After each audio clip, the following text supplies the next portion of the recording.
कहानी है रामपुर गांव की, जहां के मर्द महिलाओं को हमेशा नीचा दिखाने की कोशिश में रहते। अरे अभी तक खाना नहीं आया क्या? मुझे एक और शादी करने की जरूरत है। नहीं जी नहीं, ऐसा मत करना, वरना मैं कहाँ जाऊंगी। खाना लेकर मैं अभी आई जी। गांव की पंचायत में भी फैसले हमेशा औरतों के खिलाफ ही रहते। मैं जो फैसला सुनाता हूँ वो भगवान की आज्ञा होती है। इस लड़के ने अपने मन से शादी करके अच्छा नहीं किया। लड़के को घर भेज दो और इसकी शादी इसकी जाति की किसी लड़के से करवा दो।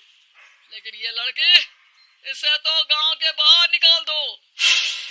नहीं नहीं जमींदार साहब, ये क्या बोल रहे हैं? ऐसा नहीं हो सकता। मेरी बेटी मासूम है, इसे अच्छे बुरे की समझ नहीं है। अरे कहाँ जाएगी ये बेचारी? कहाँ जाएगी? इतनी चिंता है तो पूरे परिवार का गांव निकाला कर देते हैं। बेचारे पूरे बसे बसाए परिवार को गांव छोड़ना पड़ता है। चाहे जो हो, अगर बेटियों को कंट्रोल नहीं कर सकते तो गांव में रहने का कोई मतलब नहीं है। यहाँ औरतों को दब कर रहना होगा। कोई भी अपने हिसाब से कुछ नहीं कर सकता, सब ईश्वर की मर्जी से ही होगा। तभी गांव का एक आदमी दौड़ा दौड़ा आता है। सरपंच साहब, जमींदार साहब, वो कालिया है ना, उसकी बेटी पढ़ने के लिए शहर जा रही है। अच्छा, ये कब हो गया? और कालिया की हिम्मत कैसे हो गई ऐसा करने की? लेकर आओ उसे और उसकी बेटी को। बस फिर क्या था, हाजिर हो जाते हैं कालिया और उसकी बेटी सरपंच के सामने। अरे कालिया, ये क्या सुनने में आ रहा है? बेटी को इंजीनियर बना रहा है तू? और ये बता, गांव में तो स्कूल नहीं है, फिर कहां से इतनी क्लास पास कर गई तेरी बेटी? राधा, जो कि कालिया की बेटी है, उसे लगता है कि सरपंच उसकी तारीफ कर रहे हैं। सरपंच जी, मैंने ऑनलाइन पढ़ाई की है, डिस्टेंस लर्निंग से।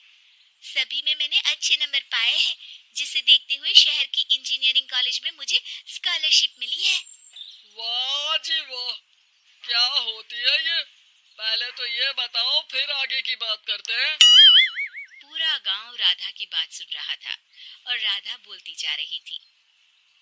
तो ऐसे मैं फ्री में एक अच्छी शिक्षा लेकर गांव में जो कुछ परेशानियां हैं, जैसे बिजली, पानी और इंटरनेट जैसी समस्याओं के लिए काम करूंगी। मैं गांव को शहर से जोड़ने के लिए पुल का निर्माण करवाने का प्रस्ताव रखूंगी। मुझे पूरी उम्मीद है कि जल्द ही हमारा गांव भी तरक्की की राह पर चल पड़ेगा।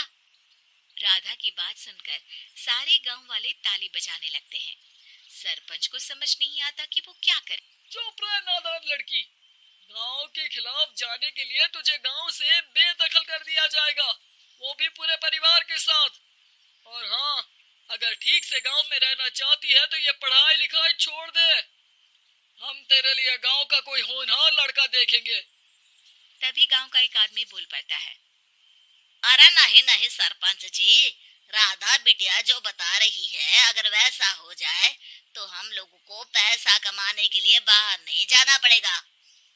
हाँ जी, और ना ही कोसों दूर पानी के लिए भटकना पड़ेगा। हमारे बच्चे भी अच्छी पढ़ाई कर सकेंगे और आगे बढ़ेंगे, ना कि हमारी तरह खेती करते बैठेंगे। क्यों गांव वालों, राधा बिटिया का साथ देना चाहिए ना। सरपंच देखता है कि गांव राधा के साथ है तो वो चुप हो जाता है।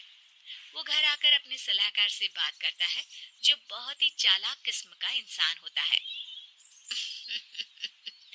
अरे सरपंच साहब, आपको बहुत ही होशियारी से काम लेना पड़ेगा। एक बार गांव तरक्की कर गया, यहाँ के बालक पढ़ लिए तो कोई ना पूछेगा आपको।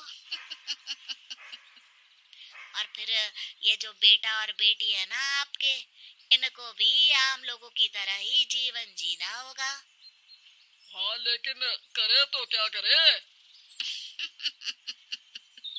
वो ना, आप मुझ पर छोड़ दीजिए, बस मैं जैसा बोलूं करते जाइए। अगले रोज सुबह जब गांव वाले सोकर उठते हैं तो राधा के घर के बाहर और साथ ही वो लोग जिन्होंने राधा का सपोर्ट किया था, उनके घर के आगे लाल रंग से